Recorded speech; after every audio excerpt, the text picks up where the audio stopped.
Hello, world and universe. Welcome to the Trevor Donald Experience. Manifest your truth. And if you're new to the channel, please hit that like and subscribe button. And for all my continued followers, I want to say thank you. And this is an opinion-based video channel where I try to open your eyes and ears to some of the travails and tribulations that take place throughout our cities, our states, our country, and sometimes around the world. And just when somebody gives you an outer appearance that they are trustworthy and you could either date them, marry them, or do business with them, sometimes what you see on the outside is not the same on the inside. And you could be a sheep or a wolf in sheep's clothing. And this is about a San Diego businesswoman who is considered the female Bernie Madoff in the Ponzi scheme business, where she stole over $400 million. So let's go. San Diego businesswoman 57 is sentenced to 15 years in prison for Ponzi scheme where she built $400 million out of close friends and spent the money on her six-figure salary, luxury homes, and box seats at sporting events. A prominent San Diego businesswoman has been sentenced to 15 years in federal prison for running a years-long Ponzi scheme that built hundreds of people out of nearly $400 million, some of which was used to support the scammer's expensive lifestyle, complete with mansions, luxury cars, and jewelry. Gina Champion Kane, 57, received more than the sentence recommended by prosecutors. At the sentencing, U.S. District Judge Larry Burns noted that some victims were friends she had known for years. This went on for 7 years. This wasn't just strangers hoping to get rich, Burns said. This is a level of deceit and betrayal I wasn't fully aware of.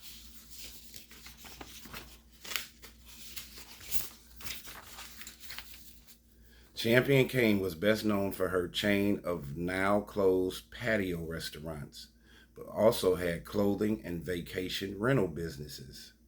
The scheme involved Champion Kane getting people to invest in a business called American National Investments that supposedly made high-interest loans to businesses seeking California liquor licenses. And they say in California, a liquor license can cost $50,000 to $100,000. Instead, some of the investment money was used to repay early investors in a classic Ponzi scheme, authorities said. Other money went to propping up Champion Kane's failing businesses, including a juice bar and the now defunct surf-themed clothing store called Love Surf Boutique. But millions more paid for Champion Kane's two high-end homes in San Diego and Rancho Mirage, California. An $80,000 BMW for a family member, $200,000 worth of jewelry from Tiffany and Company and other retailers, and box seats for San Diego Padres and Chargers games that cost more than $800,000 over the course of several years, prosecutors said. Court documents indicate that Champion Kane used at least $2 million of investor funds to pay her own salary. For example, in 2018 alone, she earned an annual gross salary of $480,000. Champion Kane also used at least $745,000 of the misbegotten funds to pay credit card bills from 2012 to 2019, bought a golf cart for her mansion for nearly $22,000, made a $20,000 donation to her alma mater, and spent more than $12,000 on airline tickets to Florence, Italy, multiple times. The scheme took in at least $372 million from more than 490 investors who lost nearly $180 million, prosecutors said. Some of the cheated investors lost all of their life savings, and at least one was forced into bankruptcy. Wow. That's when you can think you can trust your friends. According to court documents, Champion Kane and her co-conspirators kept the scheme going by, among other things, fabricating documents, forging signatures, and lying to investors through fake email accounts.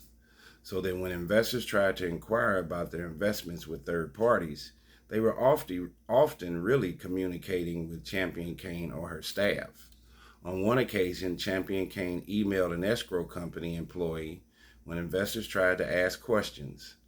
I told them never to call and bother you ladies.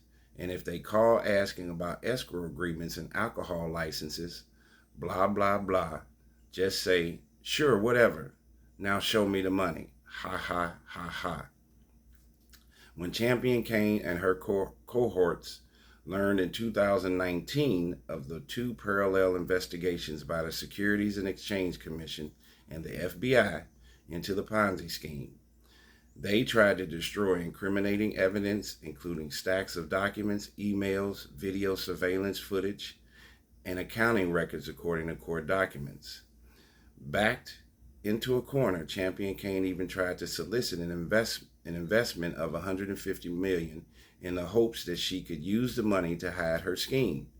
Champion Kane pleaded guilty to conspiracy, securities fraud, and obstruction of justice. In a court statement, Champion Kane said her main goal is to recover money for her victims, although the judge said much of the money had been spent.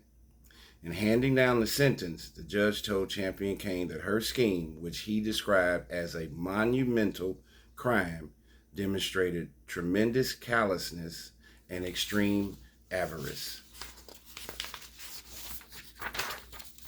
Champion Kane wrote in a statement to a probation officer last year that she had intended for the lending program to be legitimate, but it grew out of control and she began making up deals, said the San Diego Union Tribune reported.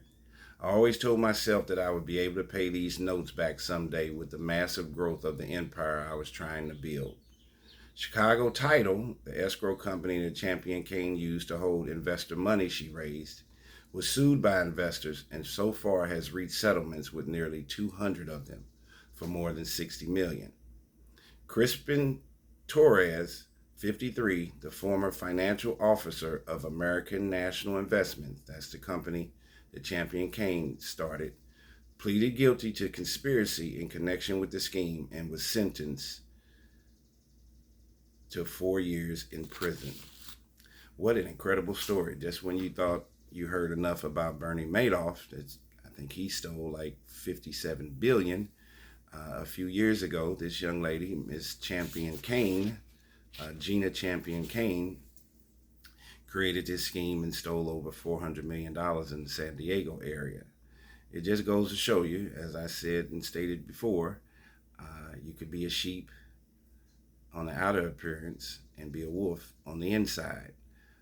Just because someone presents themselves as a Christian, a God-fearing,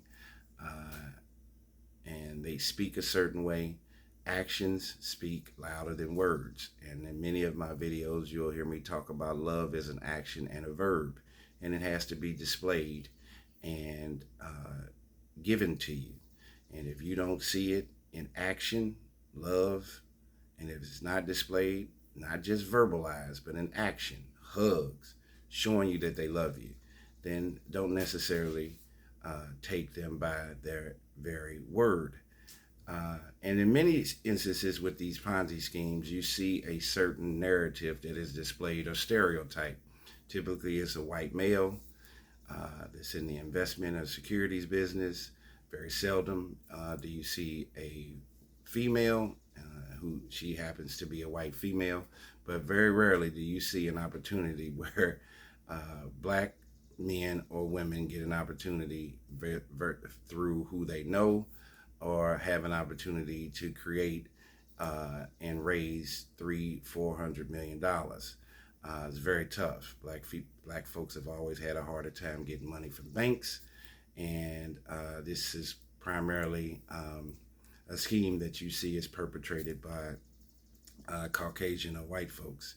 The only parallel that you will have with black folks where they can raise money like this in comparison is prosperity preachers, which I am not a big advocate of. Tell me what you think about this situation with Miss Gina Kane, who stole over 400 million.